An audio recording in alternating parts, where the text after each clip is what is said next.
এখন চলে এসেছি জুলুক যাওয়ার পথে একটা মন্দিরে। দেখো মন্দিরটা কিন্তু খুবই সুন্দর।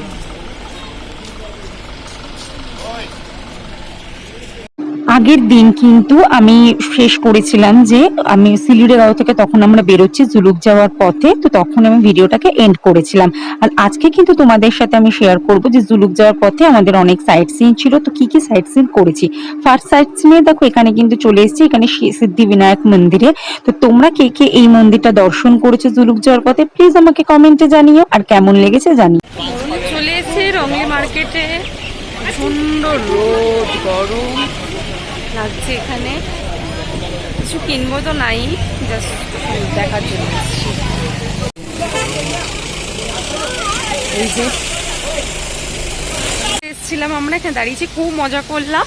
আর ভিডিওটা আমি সেরকমভাবে করতে পারিনি কারণ বৃষ্টি নেমে গেছিল, কিন্তু ওয়াটারফলসে যতটুকুনি ভিডিও পেয়েছি আমার শর্ট ভিডিওতে চলে গেছে। জুলুকে গেছিলাম, কিন্তু জুলুকে যাওয়ার পর ওখানে না রুম আমরা পাইনি, যেহেতু আমরা রুম বুকিং করে। আর জুলুকের কেন জানি না আমার না সবারই মোটামুটি ভালো লাগেনি। আর প্রচণ্ড ঠান্ডা, যেটা আমার খুব প্রবলেম হচ্ছিল। আর হোটেলগুলো যে অ্যাভেলেবেল ছিল আমার একদমই ভালো লাগেনি, খুব ঘিঞ্জি লাগছিল। তো সেই জন্য পদমচেনে এসেছি। বাট পদমচেনে আসার পর ভিউ এত সুন্দর, আর এত সুন্দর একটা হোমস্টে পেয়েছি, সেটা আপনাদের সাথে অবশ্যই শেয়ার করবো। এখন জানি না কতটা কি বুঝবেন, রাত্রে তো নিশ্চয়ই করবো। চিকেন পকোড়া, ভেজ পকোড়া আর চায়। সবাই এখানে আমরা বসেছি। মুখগুলো এরকম ভেটকে আছিস কেন? আমি চা খাবো ভাই। চিকেন পকোড়াটা কিন্তু ওরা দেয় না, ওরা ভেজ পকোড়া চাই দেয়। কিন্তু চিকেনটা আমরাই কিনে এনেছিলাম, যেহেতু এটা হোমস্টে, যেহেতু আমরা রিকোয়েস্ট করেছিলাম, তাই আমাদের একটু চিকেন পকোড়া ওরা বানিয়ে দিয়েছে।